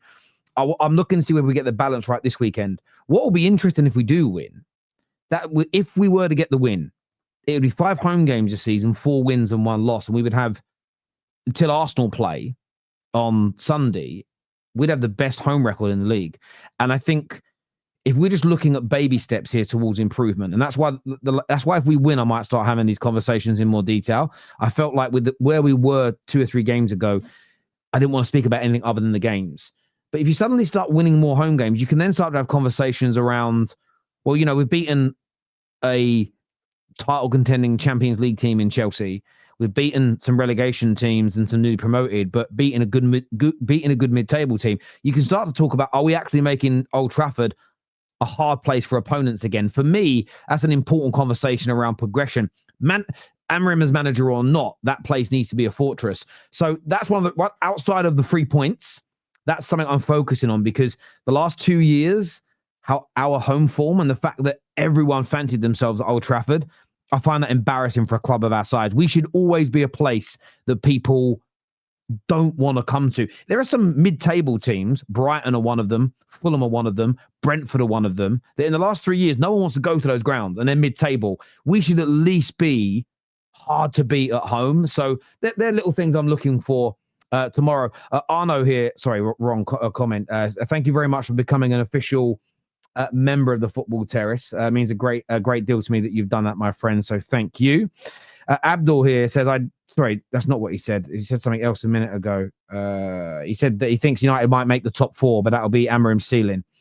Maybe. I don't see that right now. I'm not even thinking about that right now, if I'm being absolutely honest with you. Other comments that have come through on the show. Oh, Abdul's back. He says, Terry, you always do this. You take 1 point, take it to the extreme to make your point. I don't know the Premier League. I know the Premier League's more popular, but the Liga is the biggest club game, not Liverpool or United. Well, I gave you the statistics that I've read and I've seen, and they're fairly similar. But I gave you the rationale as to why I said it's bigger. So you do this to me a lot. You listen to my overarching feel. I break down exactly why I think the way I feel, and you think I'm going to the extreme. I'm not. I'm explaining to you why, even if your viewing figures are 100 million more, I still think our game's bigger, because it isn't just about who's watching the game. It is the impact, the social media trends, the conversations, the lines, the articles that are being written, the back pages around the world, the sporting conversations. That whole package is why I say it. That's not going to the extreme. It's making you understand my logic. I think you call it extreme because you don't have an answer to it, because you want to say yours is bigger, and that's fine. Yours is bigger, and that is fine. It's okay to accept that. It's okay to go, do you know what Terry says is factually true, and I'm only reading off the stats here that multiple news outlets around the world have put out. They're not my facts; they're just their facts. But you can still think it's better. You can still prefer it. I'm never going to challenge you on that. But I just gave you my rationale. That's it, my friend. I hope that makes more sense to you. Oh, he also says here, thank you for starring these, KJ. He says, I disagree. Cunha was bought for GA. That's the only thing you lots were screaming about during the summer. Now it's hard work. Talk about moving standards. Well, this is, again, I'm calling you out for lying here, but you are lying. And this is how I know you're lying. Because yes, I wanted more GA. But what did I say when I was speaking I'm frustrated about? I have criticized he hasn't scored yet. And I have criticized he hasn't scored sort of, I know the new expression is low XG goals. I expected a bit of that from him, and I've criticized him.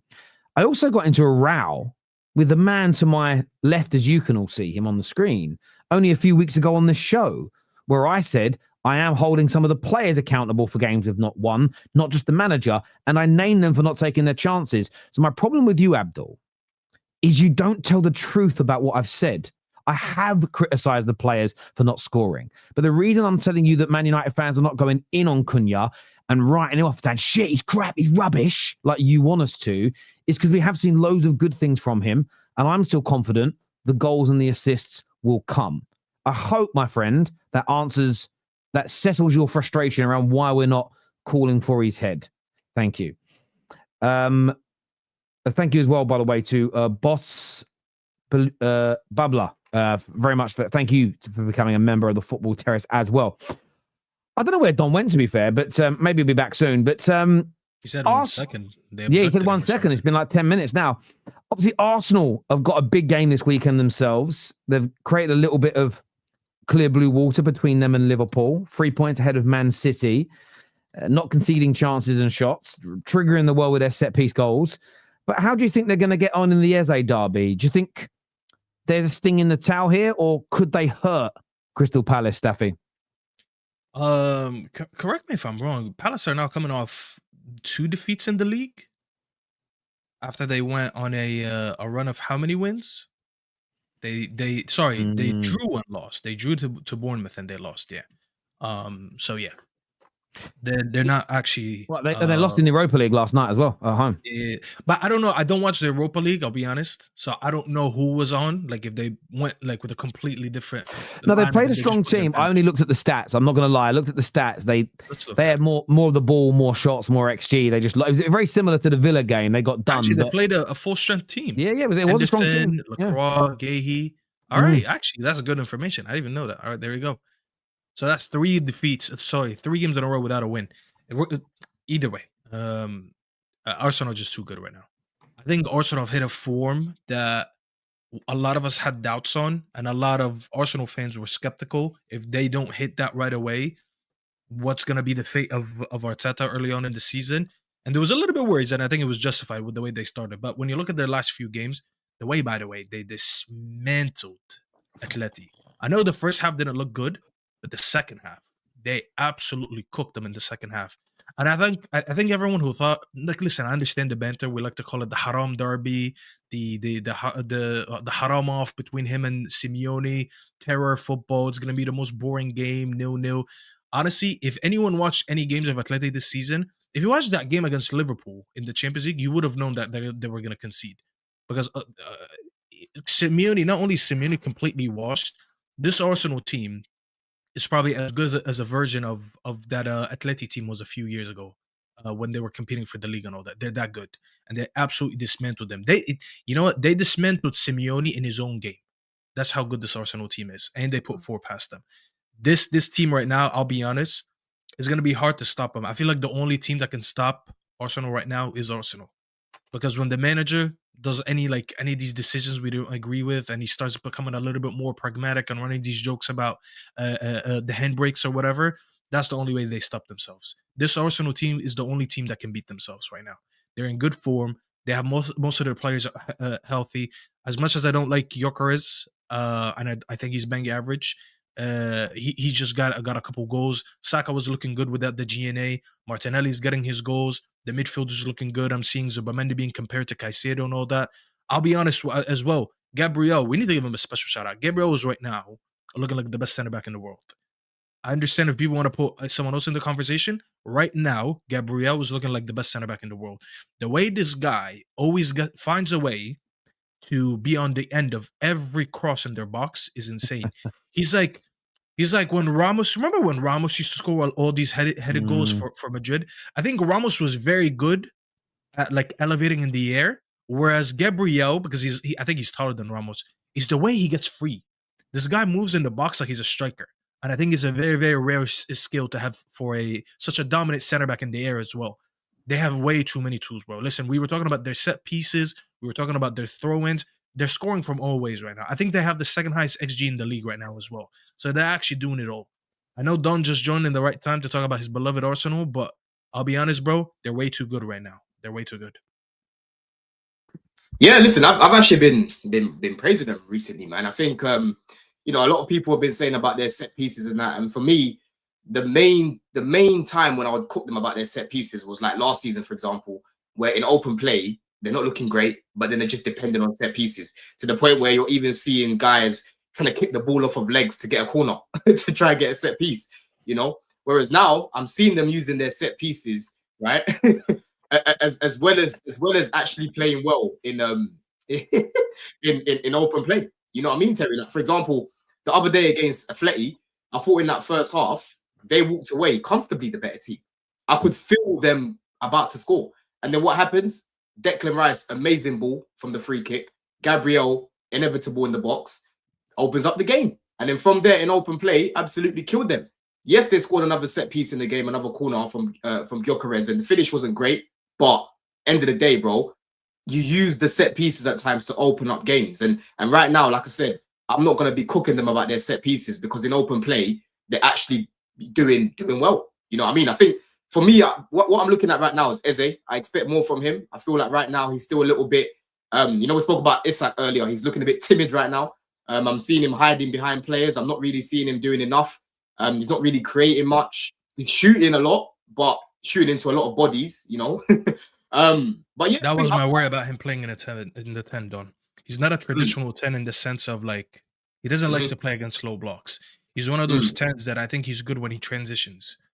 And that was my worry about him playing for us. If you remember when they signed him, Terry can actually attest to this as well. I kept saying I think he needs to play down the left. I think him creating an overload in the midfield is better than him than being the main 10. Because I do think he low-key struggles against low blocks. One of his best assists that came this season, remember against City, he was low-key on the transition. He did it like what? It was a little bit deeper in the pitch where who made the run? Martinelli. And he just found it over the top. I feel like that's hold on. Bring up that NUF design. You see what I mean? Like people just be throwing stats for no reason. Like what are you even doing? Like who said last season Arsenal scored more set pieces than goals from open play? What are you even talking about? Right? I think you can't factually score more goals from set pieces than open play. It's just stupidity at this point, bro. You know what I mean? You're just throwing things out and you're not even knowing how to use them. You know what I'm saying? But right now, like I said, Arsenal, bro, they're looking better. They're looking much better. They're looking at the most balanced team. Even if Gabriel doesn't start tomorrow, they've still got other guys that can come into their team. Why is he doubtful? I think all I've read is Arteta said he came off with like a little something and he hasn't trained since Tuesday. So, but the thing is but they've got Mascara and they don't.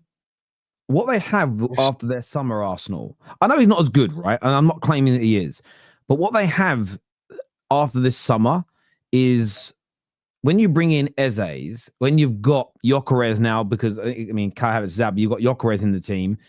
He's a much better option than what they've got. They've still got Marino if they need him, but Mascara is just an upgrade on Kivior, on Rob Holding of a few years ago. They just have this extra depth now, which they didn't have last season, where I think just looking at the reaction from Arsenal fans online, so sort of looking at the post saying he might be out, it isn't, we're screwed. That's annoying, but we're going to be okay.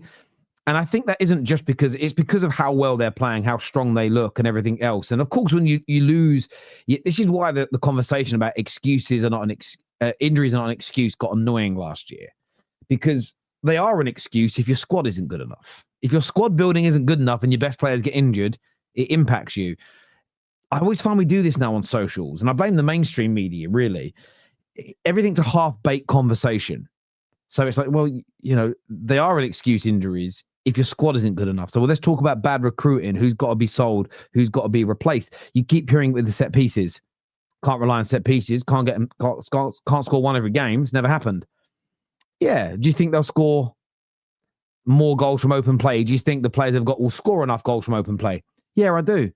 Then why are we talking about set pieces aren't sustainable? Like, if you think they're going to get enough goals from open play, you think they're good enough to do it, it becomes a bit of a nonsensical question. It's like me just randomly saying, Don, if you hold your breath for 15 minutes, you're going to die. You'll be sitting there going, well, why are you bringing that up? Do you think I'm about to hold my breath for 15 minutes underwater? No. Then why the fuck would I say it to you? I'm finding that in football conversations now where people are just saying things for the sake of saying them. So, okay, so you don't think their attack's that good? No, I think they'll score all the goals they need. Then why do you even bring it up? I'm just getting that way. And I feel like the injury one was another one of those, but I think they're going to be absolutely fine tomorrow. I think they did it in the Champions League. And this is where I wish I did watch-alongs, because then you say it and people hear you say it rather than just sitting here in my studio, often alone. I said at halftime, they're going to really smash someone soon, Arsenal. I could just feel it. And they did in the second half. And I think they're going to do it in the Premier League soon as well. I think they're going to hurt someone. And I've got a feeling it might be Crystal Palace this weekend. Because Crystal Palace, I don't know if they're going to smash them, but I think they'll beat them. Because Palace they're still a good 3 or 4 goals. I think they're going to score 3 or 4 goals. I think they're going to put 3 or 4 I don't past agree them. with that. I don't see Palace losing by 3 or 4. They're too good to lose by 3 or 4. Unless something happens in the game, a red card, 2 penalties. I mean, sure. Maybe, Based yeah. on but the matchup, I think they're too good to lose 3 or 4 now. Yeah, I don't think they'll lose by that much, man. But I want Palace to actually give it a go. I'm sick and tired, Terry, of seeing teams like Fulham against these guys, bro. Just go up there with 1 or 2 players. You put the ball into the box with Gabriel Saliba, Declan Rice, and all these guys, and you're wondering why you're not shooting on goal. It's pathetic. Did you see Fulham? 95th minute of 8 added on. 95th minute, they got an attack. Jimenez does brilliantly to get the ball near to the box. Not one Fulham player gambled and tried to score a goal. And I'm sitting there going, you're going to lose anyway if you don't attack. Why are you not gambling? Look, I get why to a certain degree, because you saw what happened to Atletico. As soon as they opened up, within 10 minutes, it was 4-0. And I think a lot of teams fear that, again, whether people like Gyökeres or not, if you give him and Saka and Eze more space, especially if you're 1-0 down, you open up an attack, what those guys can do to you on the transition is dangerous. And that's what people are worried about here. And I think Palace have got more about them. I think Palace will attack, but I do think Palace in the last few games have just looked really vulnerable. I know they came back against Bournemouth, but they did concede 3 goals in that game. You know, they could have conceded quite a few goals in the second half against Everton. They've been leaking opportunities, and I think Eze is going to score as well. You know, I got a feeling he's going to score against. It would be a good time for him to score as well. I'd say one thing to Arsenal: just watch out to the transition. Mateta's coming off a hat trick last week. By the way, I don't know if you guys saw the ending of that game. If there's ever been a player who scores a hat trick but probably still deserves criticism, is Mateta. He scored a hat trick and then he missed an absolute sitter in the last minute of the game that could have had him win the game 4-3. You know, like I'm not even joking today. You have to go back and watch it. It's one of those where like you're gonna call him absolute shit. If you're a Palace fan, I understand you saying he's absolute shit, but then also you're gonna be like, well, he scored a hat trick. Should I be mad at him or should I not be mad at him because we could have won the game? But yeah, he pretty much missed an open goal, like the chat say. But listen, yeah, on the transition, they got Mateta, they got Sarr. Sarr's doing very well, but shout out to Sarr, by the way. I don't think he's getting enough praise. But Sarr, since the Eze move, he really stepped up. And if you guys remember from his Watford days, he always looked like a good player that we all kind of were waiting, when is your breakout season? And it looks like this season could be his breakout season. He's looking well. Their wing backs are doing good, especially Munoz. I feel like Munoz always finds a way to find Mateta in that box. So I think the way they set up Palace is kind of like it's. I'm looking at this and I'm like, yeah, it's gonna be a lot of Arsenal on the ball, good defending from Palace. Let's see if they can hurt them on the transition. Arsenal don't get really hurt on the transition like that, but let's see if these guys can do it with the way that they set up. So I'm predicting a good game, though. I just don't think it's gonna be a smashing like you said. On Arsenal, what's this? Slaughter's just said. Slaughter's come out has caused outrage amongst Newcastle fans after insinuating that the Toon are a smaller club compared to Liverpool, but they are. I mean, why ignore it? It's like, I don't know. If I turn around, and not rudely, but if I went, yeah, I've got a bigger YouTube channel than Staffy and Don. It's not an insult, is it? I mean, it's just I suppose it depends how you say it. Because I you of stealing of buying views. That's all. Like he bought views. I had someone DM me about that the other day, and I was like, I said to him, I thought he was polite about it, so I respond. I said, do you think I do that? He goes, yeah, I think you do it on all your channels. So I said, should we play a little game? He went, okay. So you find me at least 4 websites where you can do that. So he sent me the link through. So you think he said at least half my views, subscribers, comments were all bought. I went, well, what website do you want to even that one? I said, go away on that website and work out how much it would cost. These have been my views. I gave him all the numbers, the likes, got it all off my analytics page, sent it to him. I said, go and do the numbers on how much it would cost to buy half of that.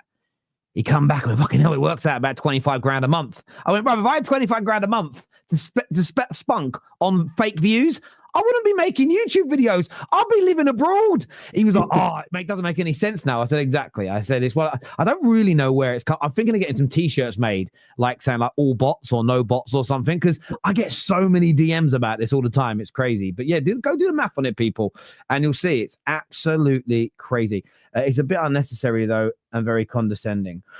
Well, I think again, I haven't seen the comment, but I think it's the context. So, for instance, if someone said to me, Terry, is there more pressure for playing for Liverpool than Newcastle? I'd say yes, because they're a far bigger club with a much bigger fan base, with a much bigger media coverage, where everything Liverpool do is scrutinized to the nth degree compared to Newcastle. It just is.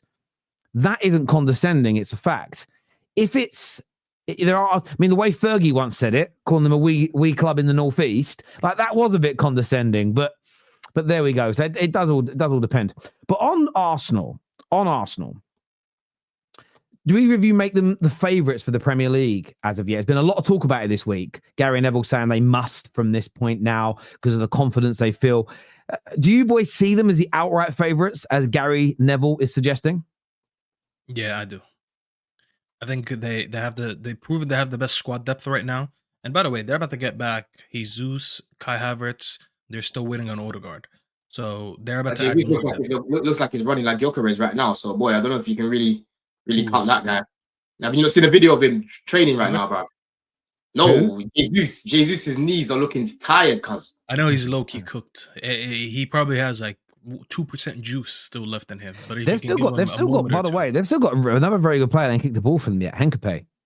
Still to come into this team. Hincapi. Hincapi, sorry. Is it Hincapi? Yeah, I'm sorry. I know who it was. You ain't got to apologize, bro. It's just funny when you said it. I've never heard anyone say like that. I'm not gonna lie. I did forget about Jesus though. Because funny enough, he did get injured against United last season. It was in the cup, if you remember. That's when he did his ACL. Bro, when he came back, he only turned up against Palace, man. The rest of the time, I was literally watching his games and he looked way off of it, bro. Like, it got to the point where Arsenal fans were saying, bro, this guy looks finished. You know what I mean? If he can give him like 10% before, because he has to go this summer, 100%. Like, I think he's finished. He's looking. If you watch basketball, he's looking like Joel Embiid. This guy who also came back from a knee injury. He's so cooked, he doesn't jump no more. Imagine being a basketball player who doesn't jump. What's the point of you? Like, he doesn't jump no more. To be fair, he's like 7'2", so he's huge, but he just can't jump no more. If you're that big and your knees go, I can't even imagine what that's like. His knees are. He missed out over a year of basketball, so he's actually finished. But that's what Jesus is looking like. But regardless of that, though, I do think they have a very good squad depth compared to Liverpool, at least, because I think the point was, and I'm not even gonna lie, I did favor Liverpool going into the season, and clearly I was proven wrong. The thing was, is like, how quick is Liverpool gonna hit form? Clip it, KJ. Epic fail. Staffy predicted Liverpool to win the league. But on the real though, no, like we all looked at them and we were like, you know what? They probably have the better starting 11. They won the league. They should be favorites for it. But they haven't hit the ground running. Yes, they picked up results in the beginning, but they haven't hit the ground running. And it depends on how long is it going to take them to get out of the slump. Because I know they beat Frankfurt, but I'm not going to look at that Frankfurt win and say, yeah, it's over. I still need to see a few more games on how good they're going to perform in the league, even if they're winning, how good these wins are. Because right now, this Arsenal team looks like they're just way too comfortable week after week, no matter what they're doing. And if that's the only competition, and I predict Liverpool to still drop a little bit more points in the next 5 games, now, obviously not every game before anyone says, oh, you think Liverpool are going to lose all the next 5. But if they don't come out of the slump as soon as possible, you might look at Arsenal and say they're already running away with the league. They might be like double-digit points away from Liverpool, you know? So we actually might start having conversations about City, if anything, soon, you know? But yeah, I do have this Arsenal team as favorites right now. Yeah, I think for me, a good checkpoint would be probably around Christmas sort of time. You know, right now they're looking good, you know what I'm saying? But everyone's still so close to each other, man. All it takes is these guys to drop points, Liverpool to win again, and they would go above them, right? No, they're 4 points behind. Level or Man City. Man City win this weekend. It's like 3 behind them, yeah. Yeah. So I think it's a little bit too early to be saying they're favorites right now. I think give it favorites without seeing the points. In your opinion, who do you think is favorites? Yeah, no, I think right now they've probably looked the most balanced. Obviously, if you're looking at their squad as well, they're probably the most covered. Like, for example, Haaland gets injured, bro. It's long. You know what I mean? Like, they've got Marmoush and these guys, but end of the day, it's not early. You know, you're talking about an all-timer here, right? Liverpool, they still haven't, worked out how to really use the team that they've got right now. I'm looking at Slot to potentially start to change things a lot more, adapt to the team that he's got, and slowly they'll start to pick it up because that attack is lethal. If he can get that attack clicking, they're lethal. You know what I mean? But Then again, Arsenal have had a hard start right now, you know. So yeah, they're probably looking the best in the league, of course. But again, for me to say, oh, you know, favourites are definitely going to win the league, I need to see a little bit more. I'll be real. I think it's a little bit too tight right now. Yeah, I look at it this way. I said it on my personal channel today. If you haven't subscribed to that, by the way, there's the QR code near Don's head. Go subscribe to it now, or just search Terry Fluids. You'll just find my channel. 82,000 subs there now. Amazing. Keep subbing, please. Again, I find like a half-baked opinion if someone goes Arsenal must from this point, and then you go, do you see him as the outright favourites? Do you see him as the best team, best squad, best manager collectively? Nah. Well, then how is it a must? Barring the only response that holds any water, but it's more of a fan thing, is I'm only saying that because some of their arrogant fans. I'm like, okay, but park the fan discourse. Do you see them as the clear favourites? No, I still see Liverpool as the favourites, or I think City could catch them. Then I'd look at you're saying they must. That's something you would say about somebody that is so superior, if that makes sense. Like, you must do it because you're so much better than they are. And as much as Arsenal are brilliant at the minute, I praise them. I think they're looking excellent. They're looking very dangerous. I'm still not ready yet in terms of my own predictions to go their favourites ahead of Liverpool because it's so early, in the sense of I still think Liverpool can click. I still think Liverpool can find another gear, and there's only 4 points in it, and a lot of this squad have won the league. I'm at a point where I'm right on the edge of making Arsenal my favourites, and I'm very open about that. I'm still just waiting to see what Liverpool do, because if this Liverpool team clicks and Isak goes on a crazy scoring run and Salah gets his goal scoring back and that just sticks, they can make up those 4 points. They can still win the league. But Arsenal, for me, they have been the best team so far this season. Across all levels, goalie's amazing. They conceded 1 goal from open chance, from open play this season. They haven't. You understand the magnitude of that? They haven't conceded from open play. Haaland did. No, it's not open play. It's a counter attack. Open play in terms of open play. No, that's classified in the stats as you've got open play, counter attack, set pieces, penalties, own goals. There's 5. They categorize it. So I'm away from a corner and away from a fucking free kick, though, isn't it?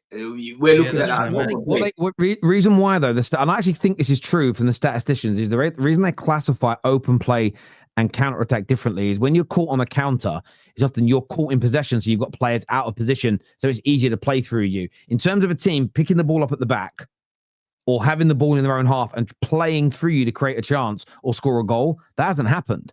And that for me is so impressive by a team 8 games in. No one really has been able to play through them too often. And I think something like 85% of the chances against them have all been in transition on the counter attack as well, which is crazy. And I think for me, that's the bit, and I still back Fergie on this. Defense, goals win your games, defenses win your titles. And that generally the team, I wonder how many times the team with the best defense in the league hasn't won the Premier League. I don't reckon it's been that often. I mean, last season had the best defense in the league, but again, Liverpool scored more goals than them.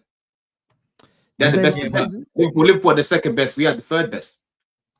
Yeah, but also they arguably had the best player in the league. Yeah, but I think there's also a little glitch in that stat, though, isn't there? So for and against. So Liverpool did concede 7 goals more than them in the end, but Liverpool stopped playing football for the last 4 or 5 games because they won the league.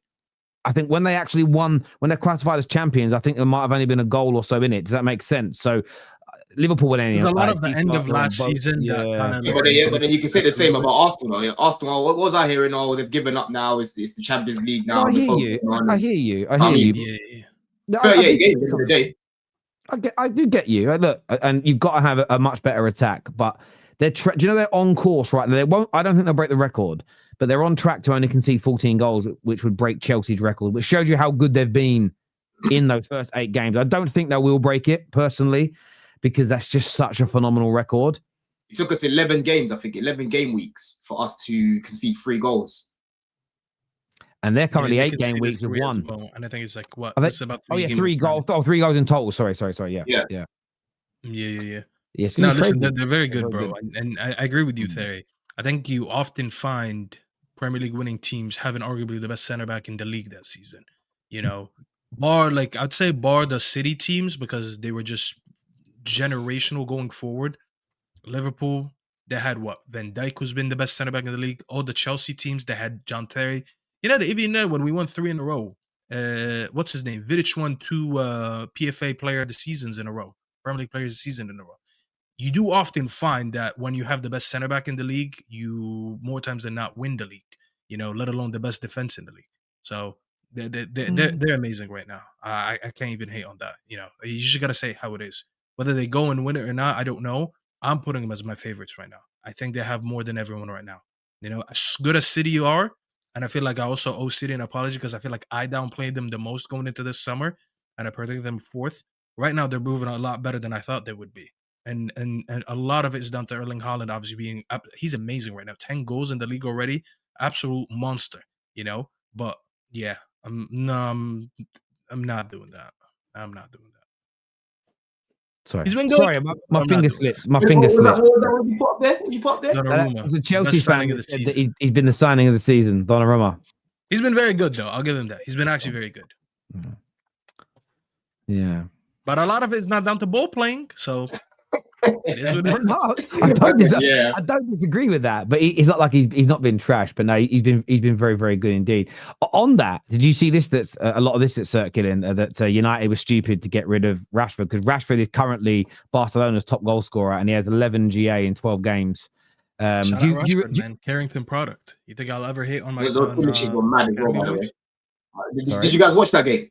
Did you watch that game? The Barcelona game? The ref was fucking abysmal. I'm not gonna lie, bro. The ref definitely got paid. You guys saw the record? Game. I saw, bro. He brushed his face, and he gave him a yellow and sent him off. And then Rashford, to be fair, Rashford dived, and they gave him that penalty.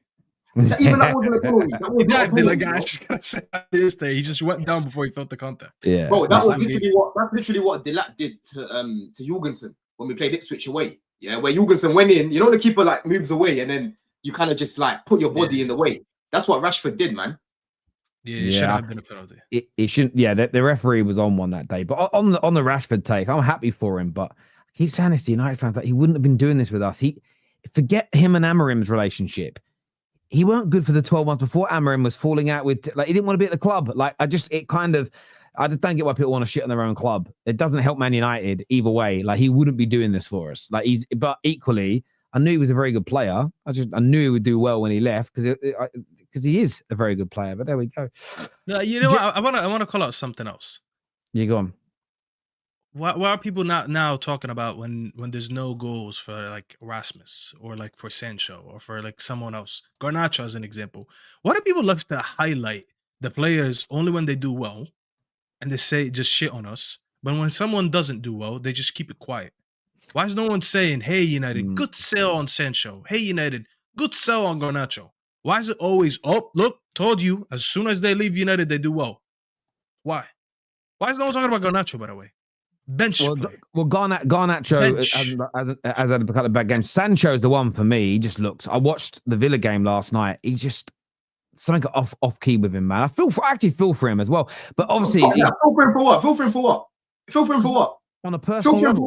What, bro? Fuck that, man. The guy got offered a contract to stay. He didn't want to accept less money. Right? He would have been playing with actual. We now know why, don't we? We now know why. That's why I feel sorry for him. That's what I'm getting at. He's in a honey trap, bruv. He's getting honey trap. Yeah, the honey. You know what I'm saying? And she's out here embarrassing him. Right? She's embarrassing him. Man's out here losing to Go Ahead Eagles. Sounds like some college team from fucking Staffy State. You know what I mean? Like, what is going on, bro? You know it does sound like an American team, bro. It sounds like an American Eagles. Go ahead. Go ahead, Eagles. Go ahead. That's what it sounds like, bro. Boy, I don't feel sorry for him. I did at United before, but honestly, what I'm really confused about, and maybe it's because I'm old and I don't know the way the world works in the celebrity world anymore. I didn't think good-looking, rich, young, famous men had to pay for women. I didn't ever think that was. I thought that was one of the privilege of being a good-looking, rich footballer. They do it. They still do it, man. Like there's a lot of escorts, bro. But she came out anyway saying that all these accusations are fake. My lawyer, and you know what? That girl, Maybach May, that's her name. Yeah, she was at Emirates the other day. You know what I mean? She was at the Emirates the other day. You know what I'm saying, bro? So, boy, I don't know who Is she's. that the tweet I saw where somebody quoted it saying, "We're trying to win a league. We don't need this." Yeah, man. Yeah. And they've got themselves in a little pickle right now as well, because I don't know if you lot have seen what's going on with Getz. Obviously, Getz was in their video the other week, introduced it. I can't remember what game it was. Was it last season? I can't remember. But he's in a lot of shit right now as well. That's not gonna hurt Arsenal though, is it? Arsenal are not responsible for him drink driving. No, obviously not. But obviously they put him in that video before, and now people are like clipping it. What I did see the other day is that Sydney Sweeney's single, and it turns out about 8 Premier League footballers have been DMing her. But again, if I was an attractive, rich, young Premier League footballer and Sydney Sweeney was single, I think I'd just shoot. Why would you not? I wouldn't DM if I was a normal person, because you're not even going to get seen. But if you're like, I don't know, if I'm Bukayo Saka, I don't know if he's single, but I'm just using an example. Or if I'm, I don't know, if I'm Rashford, I'm like, I'm going to try it, innit? I'm going to try my luck. Why not? Have fun. Just be safe and sensible, and make sure there's consent. There we go, and then it's all good. This year's if you could draft a five-a-side team, who would you draft? Sorry, out of TFT or other content creators. I'll use TFT. Who would I pick to play in a five-a-side game? Who plays football on TFT? That's the better question. Well, yeah, I know Don does. That's pretty much it. KJ and Don would be in the team, straight up. KJ and Don would be in the team because they can play ball. My editor Dre, you guys don't know him, but he does all that TikToks and stuff. My editor Dre, very, very good footballer. David, I know you're watching, not you, bruv. Hey, no, David's heavy. He looks heavy, bruv. I heard David plays like he's the Saliso from David. No, we can just stick him in goal, to be fair. So David can be in the team. So I need one more player. It's hard to think. I have a lot of people come on the terrace. Roms. Yeah, take Mo. Mo has been playing Sunday League for like the last few years. I'm picking Mo, listen, Mo. The reason why I'm not going to go for Mo, and Roms is a good shout. No, it's just old, bruv. Old. Oh. It's the reason I wouldn't even play myself is like I'm at that age now where when I sit up, I go, oh, like, do you know what I mean? I'm gonna say because of his height. I'd love to see Mo play, man. I'd love to see Mo play. Height's okay at five-a-side because the ball can't go above the referee's head height anyway. You can't kick the ball high in five-a-side football in England, so it doesn't really make. You could, you know what I mean, you could be Warwick Davis. LB, I don't know. No, I don't know about LB's footballing. Hamza, no, I've seen Hamza dance. I know he can't play football. Because of strike on him, you know. I don't know. I ain't seen him playing like properly. No, Hamza does that thing, right? You know when someone's like getting ready to take a shot and the feet have to shuffle like 10 times before they kick? You just always know there's an issue with that. Like it's Davies like it as well. Like sort of like, you know, Roadrunner, like the feet go and then they run. It's kind of like that. Hamza's no. I think Hussam would be one. I think Hussam is horrendous at football. I can just, you can tell the only thing he's good at physically is lifting weights because he's always doing this with his arm. So you can just sort of tell that football would not be his thing. You know, that's so funny. You know, they have to steady themselves, isn't it? When they have to run on the spot a couple of times, and then shoot. They have to get themselves together. Like adjust and like, and then. That's fun. Who else do I think would be good? Neeks is a decent. Roms is playing. To be fair. Yeah, Roms. George can. I don't know if George can play. I've never seen it. Do you know who I wouldn't pick? I know he doesn't come on as much anymore, but I've seen the footage of Dan Lawless, and no, you ain't coming on. Bro. Lawless. Just make sure when he's playing, he's not wearing jeans. Just give this man. I love that. I'm in jeans. It's been raining. It's in jeans. I'm all right. I'm still gutted though. That footage from Germany when we played like this challenge game. My volley, that crossbar and in. I'm still so sad. KJ left his fucking bag on the train and lost the hard drive because that was my moment. That was my moment to break. That was my moment that would have broke me into a different category of football content creating. I'd have got invited to some games. I wouldn't be able to play because all my injuries from my fighting days, I'm fucked. I'm genuinely. I go gym for like a week, smashing it, and then just something goes all the time. I'm finished. But yeah, man, that would have been great. When I went to the World Cup games, the Club World Cup games for Chelsea, you know how they always do like content outside the stadium, shit like that. So there's one guy that had that little ass goal, and it's like I don't know, like how many yards away, and they just see if people can hit the target. So with me, I'm like, yeah, let me record this, show them, because I was ready to send it to you guys. I'm like, yeah, let me send it to them, show them that I'm about to hit the target right now. I get the first one, and I hit the frame, and I'm like, it's not bad. That shit is like 20 yards away. Yeah. I'm gonna get it on the second turn. Second turn, far as fuck. Third turn far as fuck. I was like, bro, I'm done. I was getting so excited. I was like, yeah, let me show him this. Look, this is how you hit the ball. This is the precision. I just couldn't. You say you've got no tech. You've got no tech then, yeah? I just said I hit the frame, so that's still good. No, I just no didn't hit the target. No tech. You know what, The right? So frame is good I'm doing enough, some but- new content on the terrace, and I started it with my son last week. It's being edited and come out this weekend. So I had this idea. I took him into Smith's to buy him some stuff for his PlayStation, and they've got the section where all the footballs are there. And I was like, oh, this could be a good little thing. So he took the ball, and I'd already bought him like £50 of Roblox vouchers. I don't know how none of that shit works, but I bought it for him. And I said, right, if you can do 50 kick-ups, but you've got to use both feet. So you've got to use the opposite foot. You've got to use it at least 5 times. If you do 50 of them, I'll get you another £50 of Roblox. I'm not going to tell you if he does it or not, because that will reveal the content. But what we're going to do is release it and then open it up for people to send in footage of like, if they want to do it with their kids or whatever, they can do it. And if they achieve it, we'll give them a prize or whatever. We're going to open that up for a little bit of fun. I was surprised how good my son was. But one thing I regret as a kid when I played football, I never practiced things like kick-ups. I was never one of. I go and play football a lot, but I never practiced in the garden or out with my mates like, to do kick-ups. I regret that now, because it's a skill you can, as long as you're competent with a ball, you can learn to do kick-ups, but you got to practice them. And I just wanted to play games. I do regret that, because I think if I'd have spent more time working on those little skills, it probably would have helped my game. I just wanted to play football, and actually it's probably wrong to do it that way around. I should have done more things, but there we go. But that's who I would pick for my five-a-side team. Listen, boys, isn't that child labor, Terry? No, they ain't getting paid. So yeah, it's not child labor.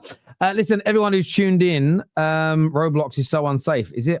Why is it unsafe? My kids are all protected online, bro. You think I don't know what I'm doing? Like, trust me, don't worry about my kids. It's all grand. Until next time, people, take care. Goodbye. God bless. And we're going to see you all again. Sorry, one sec, people. We're going to see you all again very, very soon. This is going to redirect you to Footy Judge Mo's channel, so go and support my brother over there. Take care. Goodbye. God bless. See you soon. Peace.